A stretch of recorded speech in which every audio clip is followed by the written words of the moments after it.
Bonsoir à tous. Écoutez, je suis très heureuse parce que je suis en présence de Adrien qui est kinésiologue. Merci à toi. Merci à toi, Christelle. Alors, Adrien, il va répondre à mes petites questions, bien sûr, qui vont relever forcément sur la kinésiologie. Donc, est-ce que tu peux, s'il te plaît, me dire déjà qui tu es, où est-ce que tu exerces Donc, je m'appelle Adrien Denfeld, donc je suis kinésiologue à La Tour du Pin, donc en Isère, et j'exerce ici depuis maintenant à peu près 1 an dans ce cabinet-là.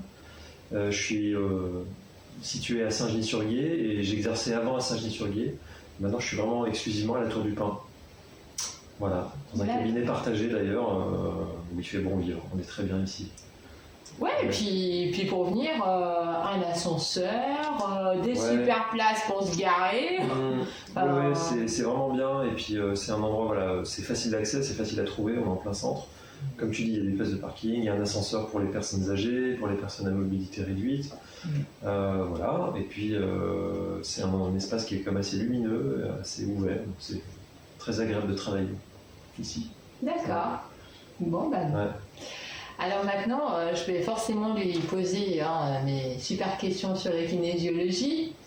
D'abord, avant de rentrer vraiment dans le vif du sujet, est-ce que tu peux me dire, s'il te plaît, quelle est l'origine? Est-ce que c'est français la kinésiologie? Est-ce que ça date de vieux? Enfin, voilà.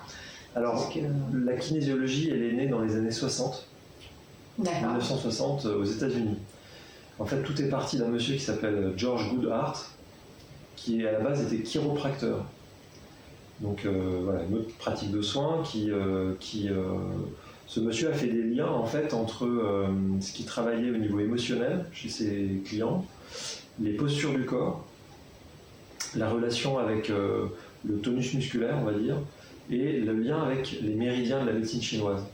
C'est le premier qui a fait les liens en fait entre certains méridiens de la médecine chinoise et certains muscles du corps qui sont en lien. Je pourrais rentrer dans les détails, mais ça c'est vraiment le point d'origine, c'est vraiment le monsieur qui a fait ce lien quelque part entre Orient et Occident, si je puis dire, entre ces deux pratiques. Et il est parti de là et il a développé, puisque en bon américain qu'il est, souvent là-bas il y a des crédits pour faire de la recherche. C'est souvent que certains praticiens sont aussi des chercheurs, donc lui et ses successeurs en fait ont fait pas mal de recherches pour améliorer la kinésiologie, affiner les protocoles, affiner les ressentis, etc. Donc en fait, finalement, comme tu disais tout à l'heure, c'est-à-dire qu'il est arrivé à allier la médecine occidentale, disons la chiropraxie, et puis la branche énergétique de la médecine chinoise, donc vraiment tous les courants énergétiques des méridiens. Il a fait ce lien-là. Ça, c'est dans les années 60. Après, est arrivé d'autres praticiens. Il y avait Gordon Stoke, Denison, il y a eu John T aussi, qui ont développé en fait des branches connexes de la kinésio, mais qui s'intéressaient à des choses très différentes. Denison, par exemple, c'était vraiment sur le côté de l'apprentissage. Il a vraiment voulu développer la kinésiologie au service de l'apprentissage, de la mémorisation, des capacités de concentration. Il a travaillé avec beaucoup d'enfants notamment. Voilà, sur comment on apprend et comment on peut développer nos capacités d'apprentissage, améliorer notre façon d'apprendre. Et évidemment, ça s'est développé aux adultes, puisque les adultes apprennent aussi, c'est bien connu. Ouais. Donc voilà, ça c'est Denison qui a développé donc, la kinésiologie éducative, on appelle ça plutôt éducative. Où là, on va travailler non plus simplement par du test musculaire ou des touchés localisés, comme je pourrais l'expliquer. On va travailler beaucoup avec des mouvements du corps qui vont favoriser les connexions neuronales entre les deux hémisphères cérébrales et qui vont améliorer certaines capacités d'apprentissage, d'écoute, de concentration, de centrage, etc. Ça, c'est une branche, il y a plusieurs branches dans la kinésio. Ça, c'est la branche éducative. Il y a eu des branches où ils se sont intéressés vraiment à la relation avec les émotions. Donc, ils sont allés vraiment très très loin dans la perception des émotions, des états émotionnels, des sentiments, pour pouvoir permettre de plutôt, on va dire, travailler sur tous les stress émotionnels qu'on peut avoir, la difficulté de gestion des émotions, des sentiments, des relations humaines, au sens large, avec la kinésiologie. Donc en fait, quand tu me parles de kinésiologie, dans la kinésiologie, il y y a plusieurs différents groupes. Exactement. Il y a différents courants même, on peut parler de courants. Et en fonction finalement des différentes recherches qui ont été faites en Amérique. C'est ça, c'est vraiment parti des États-Unis. Alors je ne saurais plus dire la date exacte, mais il y a un moment donné où évidemment ça a migré en Europe, puisque beaucoup de choses qui viennent des États-Unis viennent à un moment donné en Europe, inspirent les Européens.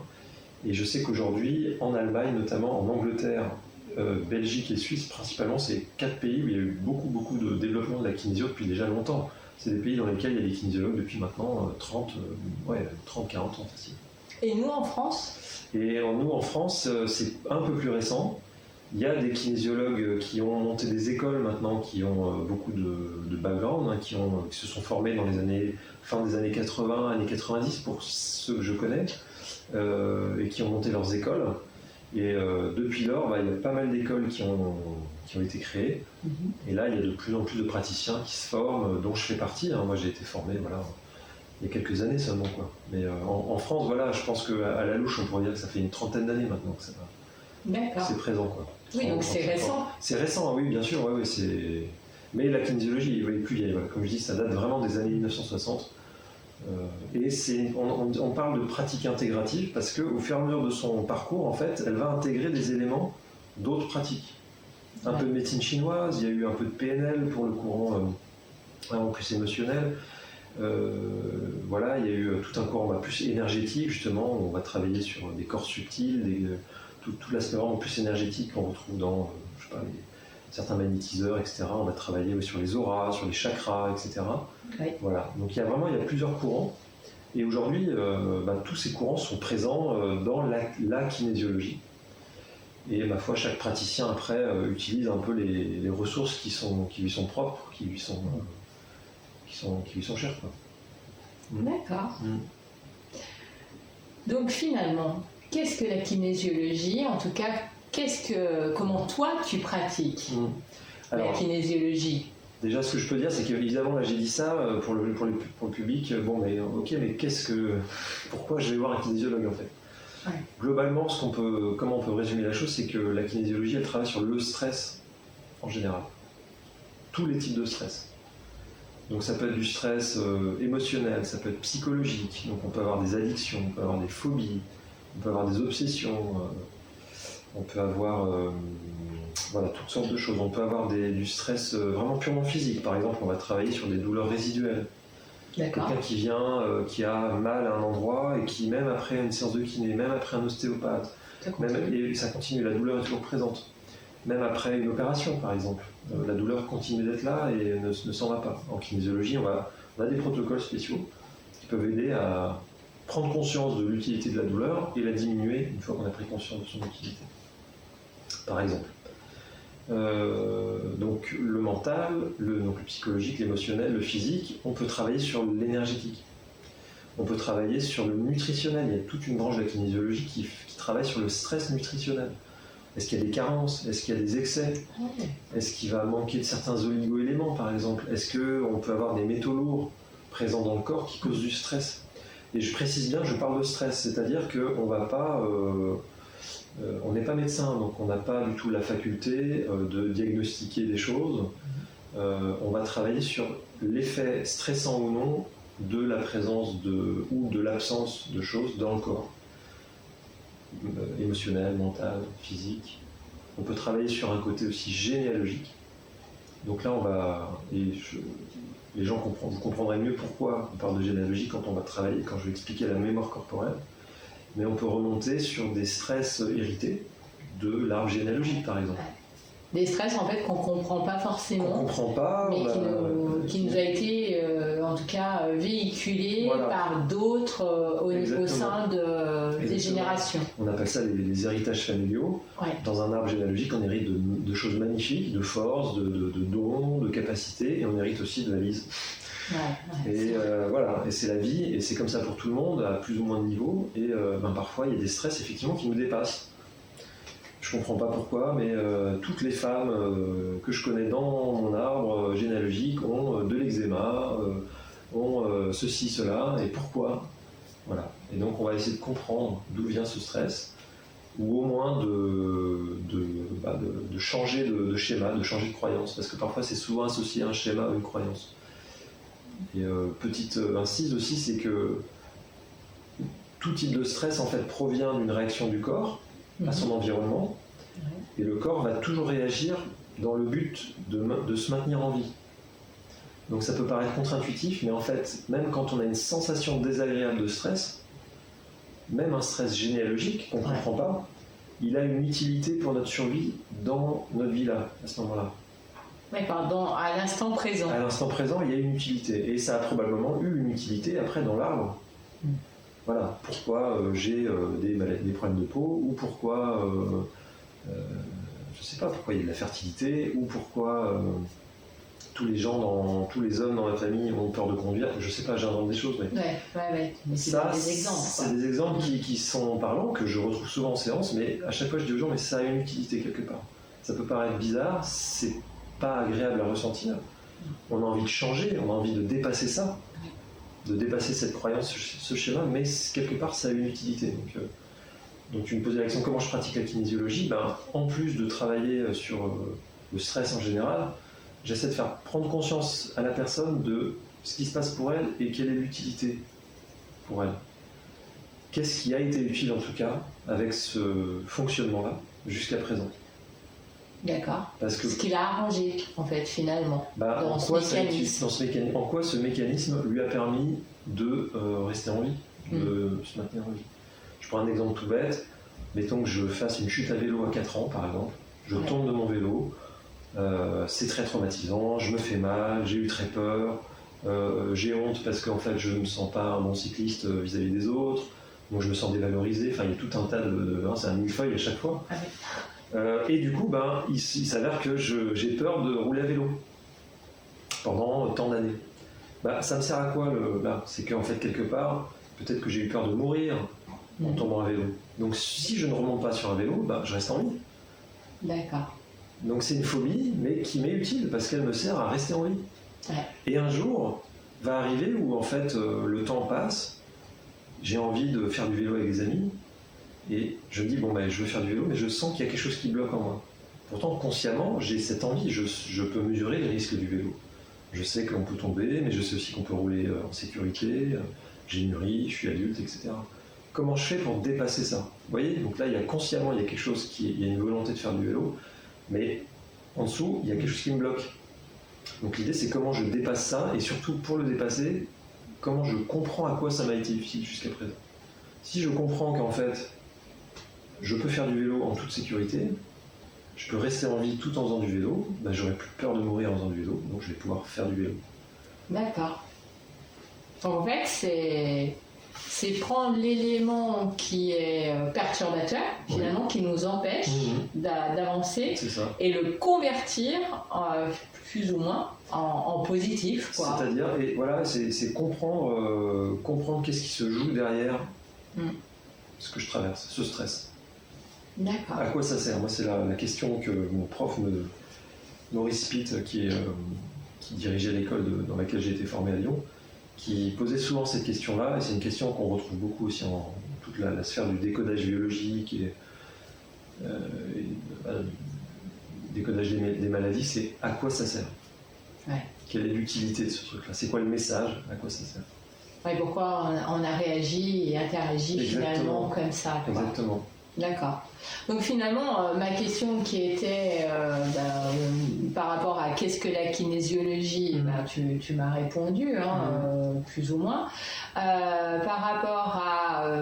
mais quel public, en fait, finalement, peut venir te voir? Parce que tu parles d'un accident qu'on peut avoir eu à 4 ans, mais est-ce qu'un enfant a aussi la capacité de pouvoir exprimer avec des mots, tu vois, des événements, des choses qui l'ont perturbé. Je suis en train de penser à un enfant qui a peur de l'eau. Ses parents éventuellement vont pouvoir t'expliquer une situation, un événement, mais l'enfant lui-même, est-ce qu'en fonction de son âge et de son vécu finalement, est-ce qu'il va pouvoir Alors, avant de répondre à ta question, il faut que je précise un truc. C'est qu'en kinésiologie, on travaille avec la mémoire corporelle. C'est-à-dire, on a plusieurs types de mémoire, si tu veux. Il y a la mémoire du cortex, qui est la mémoire analytique, spontanée. On a la mémoire du cerveau limbique, sur plutôt les émotions, les états d'être, la mémoire à moyen terme. On a la mémoire reptilienne, qui est une mémoire archaïque, ancestrale. D'accord. Et on a la mémoire cellulaire, c'est-à-dire vraiment le cœur du noyau de notre être, quoi. On a vraiment engrammé tout notre patrimoine génétique, etc. Donc en fait, en kinésiologie, c'est ça que je trouve génial dans cette pratique, c'est qu'à la fois un adulte va pouvoir verbaliser des choses, on va pouvoir discuter un peu comme on le fait là, autant un enfant c'est beaucoup plus compliqué pour lui de verbaliser, de mettre des mots consciemment. Ouais. Et c'est là que la mémoire corporelle elle intervient, et elle est géniale. C'est qu'en kinésiologie, avec les enfants, on peut travailler avec des nouveau-nés parce qu'on n'a pas besoin de tout verbaliser. Le test musculaire, ça j'en ai pas parlé, il faut que j'en parle quand même. En kinésiologie, on travaille avec le test musculaire. C'est notre outil principal de dialogue avec le corps. C'est-à-dire que la mémoire corporelle et le stress a un impact sur le tonus musculaire. En gros, quand vous êtes stressé, la première réponse du corps, c'est une perte de tonus musculaire. Ouais. Selon les personnes, ça dure quelques millisecondes à plusieurs secondes, voire parfois plusieurs minutes. Oui. D'accord ? Ouais. Après, il y a une réponse qui est lutte ou fuite, en gros. Si je schématise, dans un schéma de survie, soit je me bats contre l'obstacle, soit je fuis. Ouais. Et là, on met en circulation différents muscles, la sphère pulmonaire, le cœur qui se met à battre, les yeux, etc. Mais la première action, c'est une perte de tonus musculaire. Donc en fait, la présence de stress, moi je vais la sentir avec le test musculaire, même chez un enfant. Donc c'est-à-dire que chez un enfant, il ne va pas forcément verbaliser par rapport à ce qui lui est arrivé, mais moi je vais sentir. Je vais tester différentes choses, je vais tester des mots, je vais tester des images, je vais tester des points sur le corps. Et je vais sentir s'il y a du stress ou pas à ces endroits-là. D'accord. Et donc, c'est son corps qui va parler. C'est pas forcément lui qui va verbaliser. C'est même mieux, finalement. Disons que ça passe pas par la conscience. Ouais. Après, moi, dans ma façon de pratiquer, ce que j'aime bien, c'est d'avoir les deux. Cette espèce de double dialogue entre le langage du corps et le langage de la conscience, notamment chez les enfants qui arrivent à verbaliser, ou les ados, et puis les adultes, parce qu'il y a une prise de conscience en direct aussi qui s'opère. Oui. Voilà, les séances, ça m'arrive de faire des séances où on ne parle pas, parce que tout le monde n'est pas à l'aise pour parler. Moi, j'aime bien parler. Ouais. Donc je fais les deux.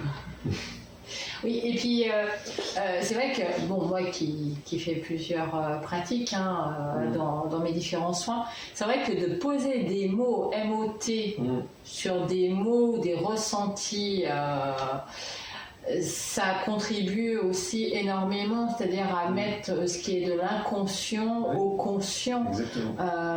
En revanche, je trouve que c'est aussi intéressant que ce soit le corps qui parle, parce qu'il y a des choses qu'on ne pense pas forcément. Ah c'est sûr, et puis en kinésio, de toute façon, le test musculaire me permet de vérifier, entre guillemets. Ouais. Je vais tester tous les mots que la personne va dire ou que je vais dire.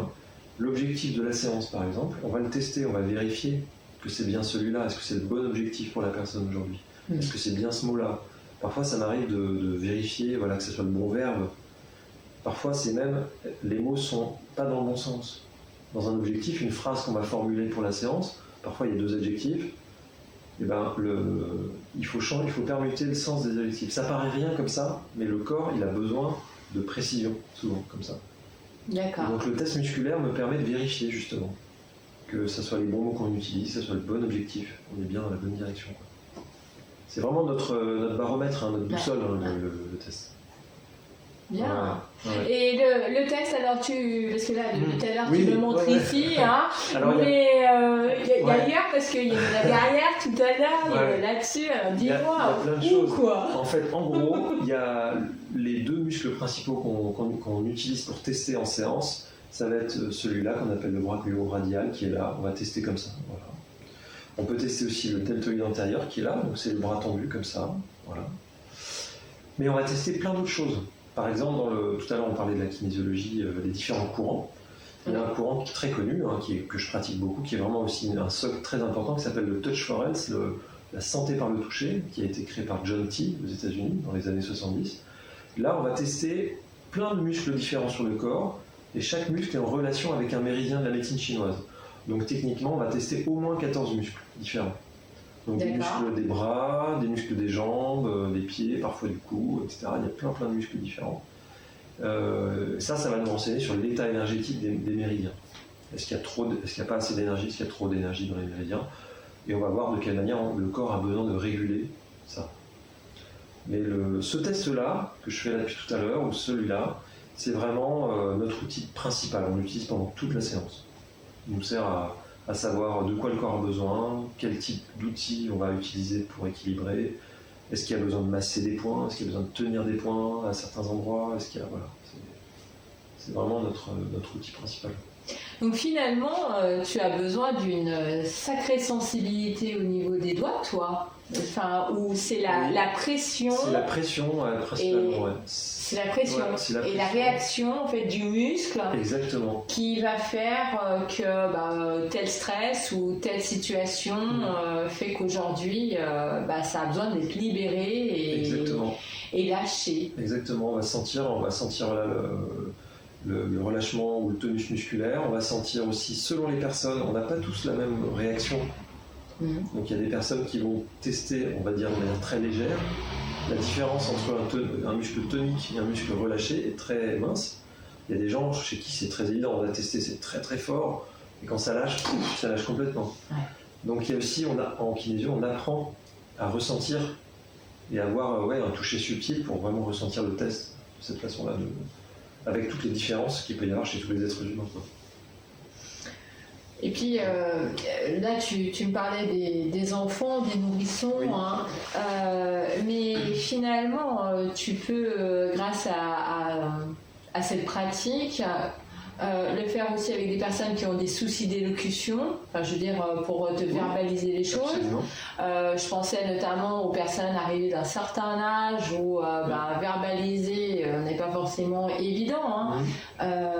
Oui, tout à fait, on n'a pas forcément besoin de parler. Comme dit, je travaille avec des nourrissons, donc on peut très bien parler avec des personnes âgées qui ont des difficultés d'élocution, avec des personnes sourdes ou malentendantes, ça fonctionne très bien, puisque c'est le corps qui va parler principalement. Ouais, donc c'est génial, quoi. Tu peux faire en fait depuis la naissance jusqu'à la fin de vie, quoi. Tout à fait, et je vais même plus loin, il y a des gens, des formateurs qui ont fait certaines séances avec des personnes qui étaient dans le coma. D'accord. Alors je pense qu'il faudrait leur demander à eux spécifiquement, mais j'imagine que dans le coma ou dans certains types de coma, peut-être, ça il faudrait demander à des médecins, mais peut-être qu'il y a certains muscles du corps qui ont une certaine réactivité encore, c'est peut-être possible. À demander. Voilà, donc c'est à vérifier, mais je sais que ça s'est pratiqué déjà, donc voilà, il faut creuser la question. On peut travailler sur des femmes enceintes, évidemment, et en kinésio, on peut travailler du coup aussi sur des animaux. Il y a toute une branche de la kinésiologie qu'on appelle la kinésiologie animale. D'accord. Donc, en plus dans l'apprentissage, en plus dans l'émotionnel, que tu m'évoquais au démarrage, finalement, même avec les animaux, il y a... Oui, parce que les animaux ont des circuits énergétiques avec des méridiens comme nous. D'accord. Ils ont des zones, on appelle ça des zones de points, certains points neurolymphatiques, neurovasculaires, c'est du jargon de kinésiologue, mais les animaux ont ça aussi. Ils ont ça comme nous. Ils ont une énergie, ils ont des émotions, ils ont des états émotionnels. Et ça, on peut le percevoir avec la kinésiologie. D'accord. Et toi, tu pratiques ? Moi, je pratique de temps en temps. Alors, j'ai surtout avec une amie qui a des ânes, des chats, des chiens. Et ça fait quelques temps que je pratique avec elle. Et c'est super intéressant. Avec les animaux, c'est très, très rapide. On va souvent directement à l'élément déclencheur, à la cause principale du stress. C'est assez puissant.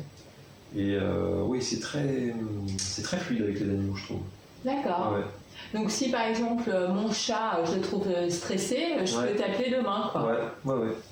Ok. Ouais, tout à fait. Non, je savais pas, tu vois. Donc, ça marche avec les chats, principalement chats, chiens, tout ce qui est bovin, les ovins aussi, donc chèvres, ça fonctionne aussi, et puis les chevaux, ânes, chevaux. Voilà, il y a toute une branche qui a vraiment étudié ça, qui a développé ça. D'accord. Ouais. Après, là, comme ça, quand on en parle, on a l'impression qu'on peut travailler avec tout le monde, etc. Il y a des contre-indications. Alors, les contre-indications, Disons qu'évidemment, des gens qui sont avec on va dire un tonus musculaire très limité, ça peut être vraiment difficile d'avoir un test musculaire fiable, constant, ça peut être fatigant pour certaines personnes d'être testé comme ça. Sinon, à part ça, il n'y a aucune contre-indication sur le plan médical, par exemple. On peut avoir le fait de prendre des médicaments, des antibiotiques, ça, c'est pas du tout un problème. Les contre-indications, bah oui, si vous venez avec une fracture du bras, bah, je vais absolument pas toucher votre bras. C'est une évidence. Mais ça, c'est normal. C'est logique, mais c'est juste pour le redire aux gens. Mais à part ça, comme c'est une pratique douce, c'est un toucher qui est doux. D'accord. Il n'y a pas d'étirement fort ou de manipulation articulaire. Donc, c'est vraiment un toucher qui est doux, qui est, je vous le dis, hein, je fais le test musculaire sur des enfants de 4 ans, c'est très léger. Donc vraiment, ça s'adresse à tout le monde, il n'y a aucun souci. Il n'y a aucun souci, quoi, vraiment. Voilà. Quelqu'un qui a une sclérose en plaques, Parkinson. Ok.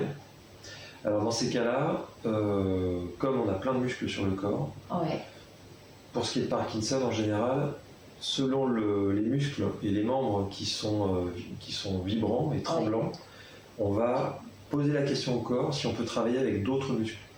D'accord. Tu peux transposer finalement. On va poser la question au corps. Voilà, on va utiliser par exemple le muscle de la jambe si on voit que la personne a vraiment trop de sensibilité ou d'instabilité sur les membres supérieurs. On peut travailler avec les muscles de la jambe. D'accord. C'est tout à fait possible. Voilà. Après, ça demande un petit peu plus peut-être de toucher, de se sentir à l'aise pour faire toute la séance avec par exemple un muscle de la jambe ou un muscle du pied, mais il faut voir aussi avec la personne.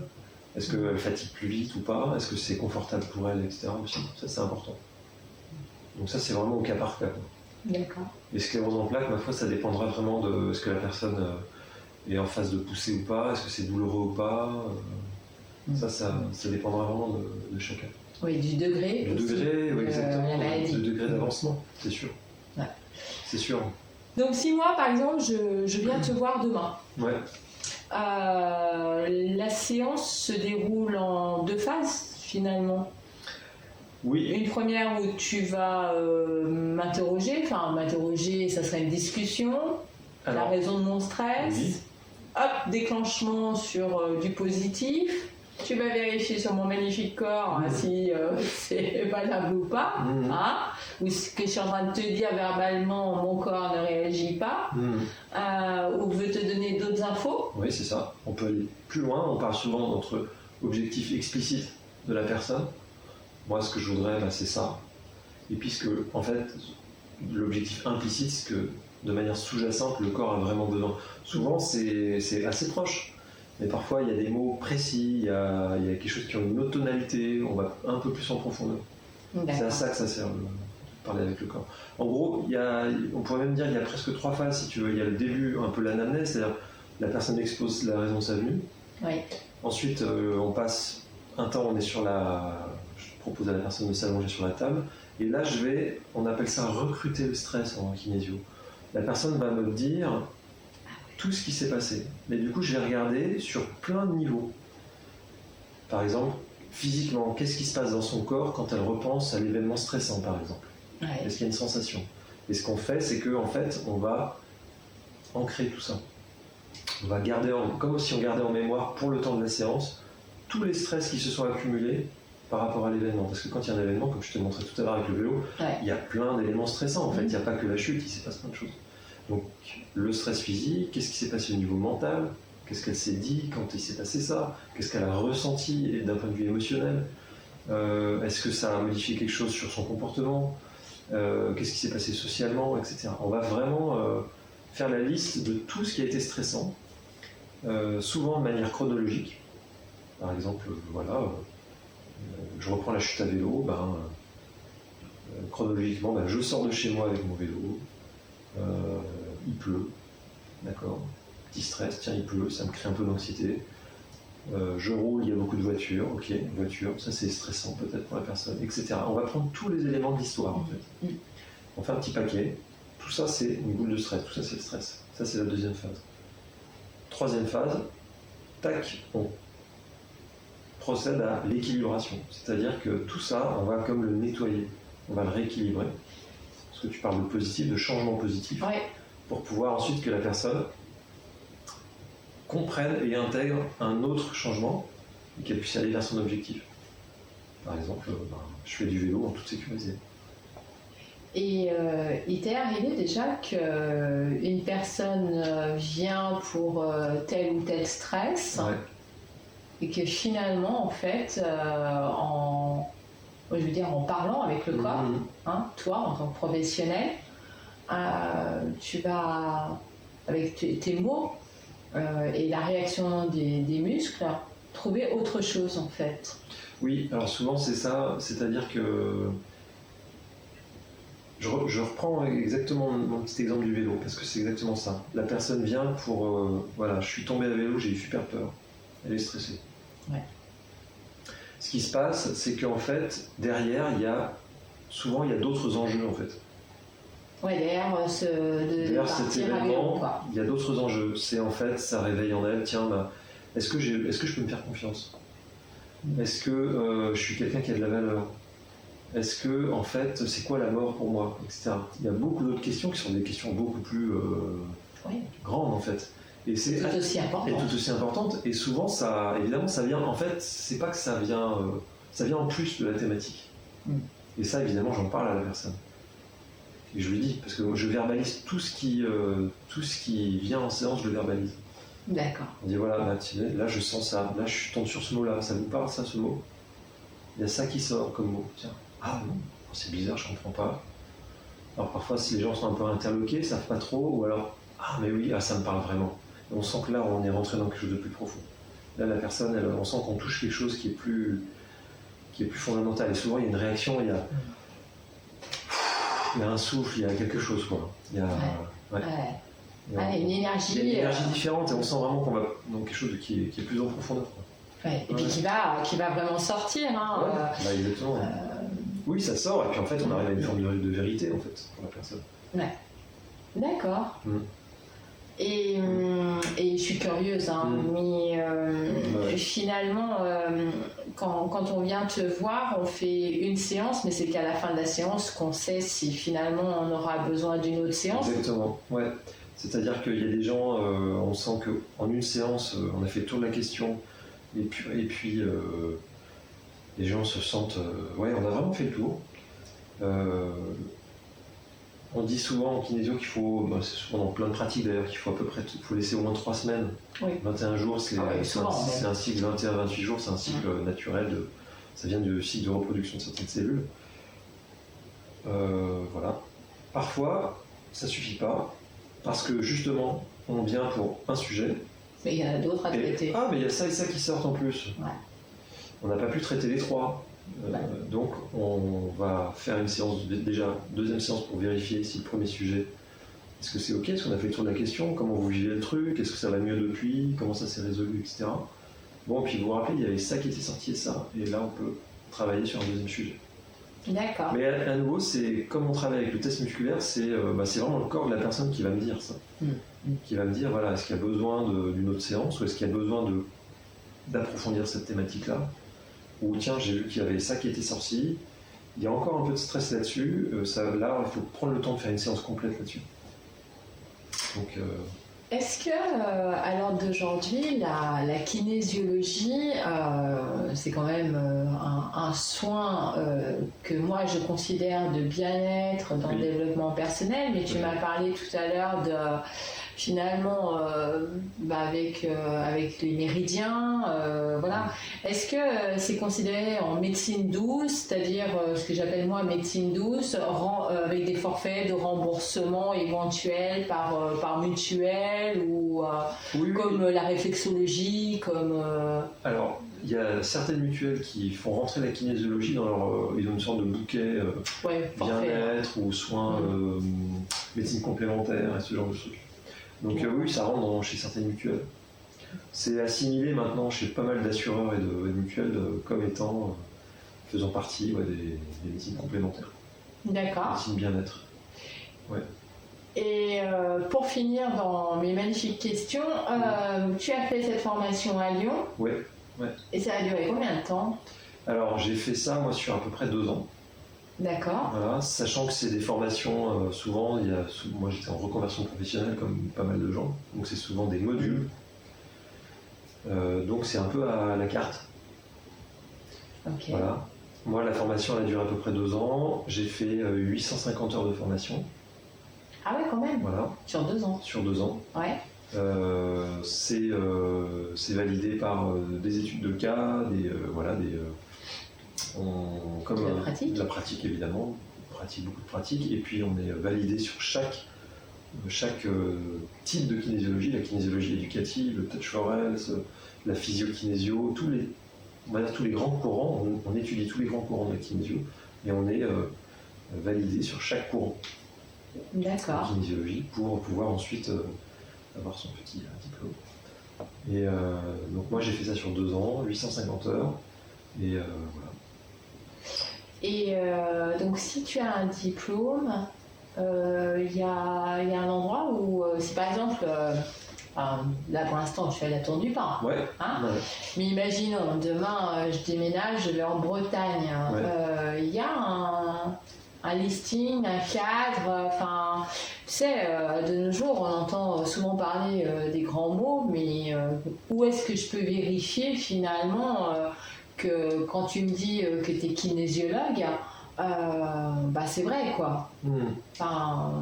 Alors, d'un point de vue purement légal, la législation, comme ça fait partie des médecines complémentaires, il n'y a pas de législation qui dit pour être praticien en médecine complémentaire, en tout cas kinésiologie, je vais parler que de ce que je connais bien, mais en kinésiologie, il n'y a pas de minimum requis pour être kinésiologue légalement.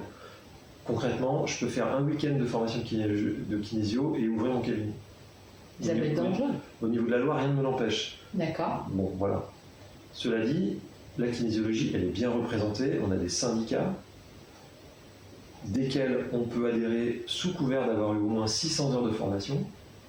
Ouais, donc là, c'est pas un week-end. C'est pas un week-end, c'est 600 heures. Okay. Et concrètement parlant, et je le dis aussi pour les gens qui nous regardent, quand vous allez voir un kinésiologue, assurez-vous qu'il ait au moins 600 heures. Et pour une des preuves de ça, c'est qu'il soit membre d'un des syndicats. Il y a le syndicat national des kinésiologues, il y a le syndicat des kinésiologues et professionnels français, le SKPF. Il y a plusieurs syndicats. Assurez-vous qu'il soit membre du syndicat parce que ça vous assure qu'il ait un minimum de 600 heures de formation. Donc c'est quelqu'un qui a étudié la kinésiologie. Et donc c'est quelqu'un qui est certifié. Donc ces syndicats, les entreprises pratiques, ils ont un annuaire. On peut aller par exemple sur le syndicat national des kinésiologues. Ils ont l'annuaire des kinésiologues certifiés, formés à plus de 600 heures. Ils ont le listing avec une carte de France et même dans les Outre-mer.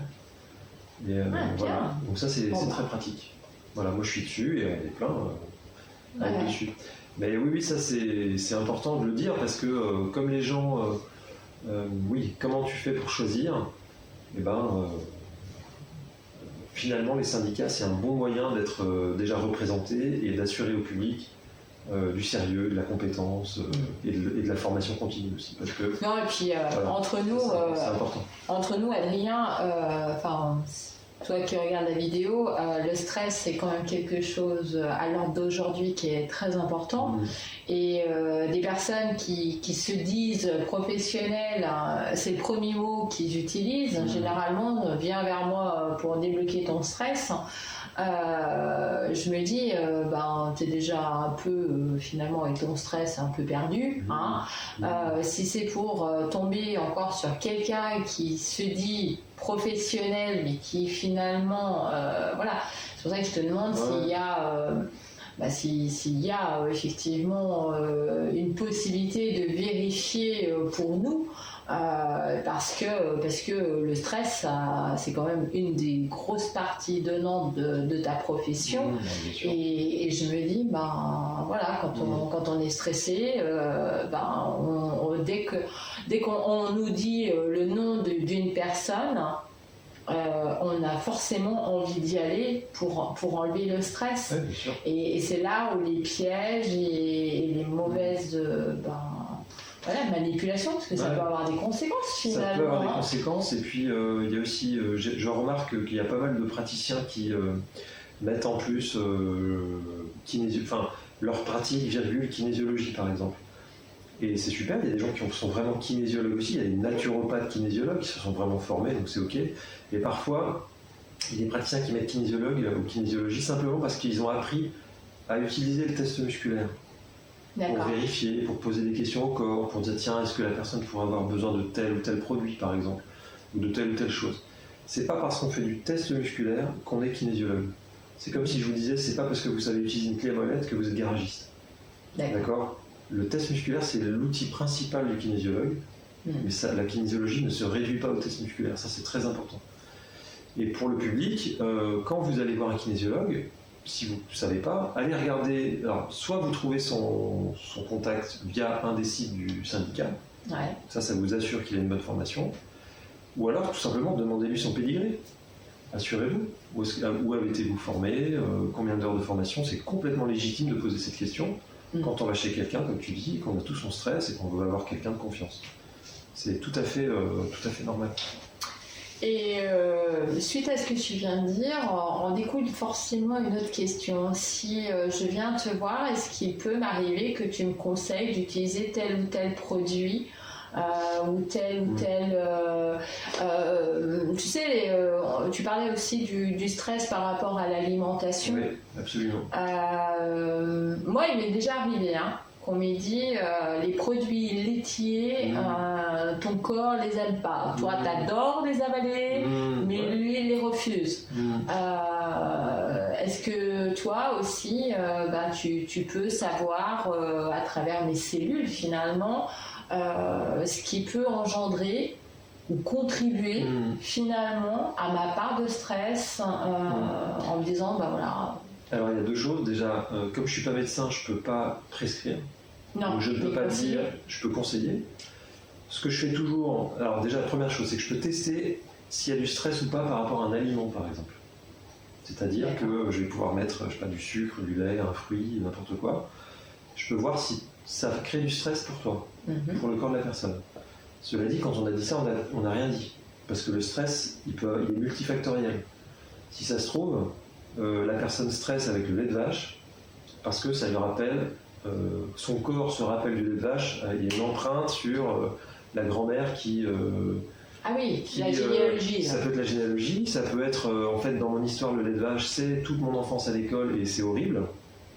Donc ça n'a rien à voir avec la substance qui serait allergène, par exemple, pour la personne. Ça ne fait que renvoyer d'un point de vue émotionnel. D'accord. Ça, c'est la première chose. Mais il peut y avoir une composante vraiment nutritionnelle, qui est vraiment, effectivement, il y a du stress avec ça. Alors du coup, ce que je dis, c'est soit vous pouvez aller voir un naturopathe qui aura des compétences vraiment de nutrition et de naturopathie, vraiment pour aller voir ce terrain-là, et qui sera peut-être plus équipé que moi pour vraiment aller dans les détails. Ou bien, ça peut être, par exemple, conseiller, je peux tomber sur des plantes, ou on peut tomber sur certains produits compléments alimentaires. Mais moi, je dis toujours, comme je ne peux pas prescrire, parce que je ne suis pas médecin, je n'ai pas le droit de le faire, je peux dire, moi, il y a ça et ça qui sort. Il y a telle plante, il y a tel complément alimentaire. Tiens, il y a un stress sur le manque de fer. Il y a un stress sur, il y a trop de ceci, ou pas assez de cela. Je le note. Et je dis à la personne, voilà, allez voir dans une herboristerie, allez voir un naturopathe avec ça, allez voir une pharmacie. Vous dites, voilà, il y a mon kinésiologue qui a sorti ça, qu'est-ce que je peux faire? Et là, c'est on va dire, le praticien qui est plus compétent ou le pharmacien qui a une capacité de délivrance qui va pouvoir conseiller et le faire avec ses compétences à lui. Ouais, ou la personne peut aussi même aller voir son médecin généraliste. Son médecin généraliste, exactement, tout à fait. Qui va peut-être faire des prises de sang ou d'autres examens complémentaires finalement. Tout à fait. D'accord. Parce qu'il ne faut pas oublier que la kinésiologie, comme beaucoup de pratiques, bien sûr, pour être médecin généraliste, si votre santé en nécessite, vous devez y aller et vous n'arrêtez surtout pas votre traitement actuel. C'est pas du tout en remplacement d'un traitement allopathique. C'est évident. C'est en complément, on appelle ça, l'OMS appelle ça les médecines complémentaires. Ouais. Ça porte bien son nom parce que ça vient compléter l'allopathie traditionnelle qu'on a ici. Donc, voilà. C'est super. Ouais. Tu renouvelles des formations sans arrêt, ça évolue. Ça évolue parce qu'en kinésio, comme je disais, donc il y a les pratiques individuelles, les séances individuelles, mais il y a des pratiques en groupe.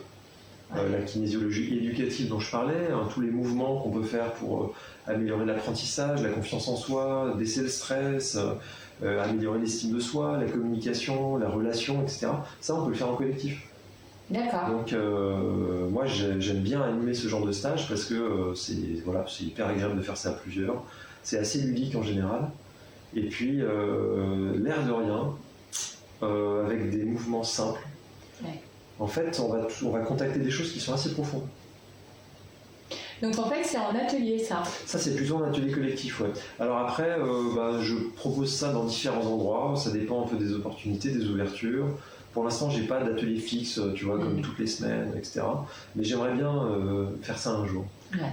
J'aimerais bien faire ça un jour, avoir vraiment des ateliers collectifs réguliers dans un espace qui soit dédié, grand. Ça me plairait beaucoup, ça. Ouais. D'accord. Ok. Voilà. Est-ce que tu as quelque chose à rajouter? Parce que je crois que tu m'as donné beaucoup d'infos. Ouais, il y a pas mal d'infos. Oui, la première chose que j'ai envie de dire, c'est, ou la dernière, mais c'est la première et la dernière en fait, c'est prenez soin de vous et puis faites-vous plaisir, c'est-à-dire à la fois prenez soin de vous pour les choses qui ont besoin d'être apaisées, et en même temps prenez soin des choses qui vous donnent de l'énergie. Voilà, c'est-à-dire si vous avez besoin d'aller marcher, allez marcher, respirer, embrasser les gens que vous aimez. C'est des choses très simples, mais le stress en fait, ok, il y a l'environnement, mais ce qui stresse, c'est pas tellement les événements en eux-mêmes, c'est nos ressentis. C'est comment on reçoit les choses. Et donc, aller vers ce qui nous enthousiasme, ce qui nous fait du bien, ce qui nous fait plaisir, c'est une super façon de baisser le stress. Donc c'est un petit truc à faire au quotidien, je pense, de prendre soin de soi en cultivant les choses qui nous font du bien. Et parfois c'est des toutes petites choses, mais qui ont un grand impact sur le long terme. Voilà, simplement respirer, marcher, prendre le temps, voilà. C'est des choses toutes simples, mais on n'y pense pas assez souvent. Voilà. Eh bien, très bien. Écoute, moi je te remercie, Adrien. Merci beaucoup, Christelle. Si, pour tout ce temps que l'on a passé ensemble. J'espère que vous, ça vous a aussi donné des informations en ce qui concerne la kinésiologie et puis rencontrer. On a toutes les informations pour contacter Adrien au cabinet à la Tour du Pin. Voilà, donc nous on vous souhaite une très belle journée ou une très belle soirée, très bon cheminement à vous et puis à très vite. Merci, à très vite.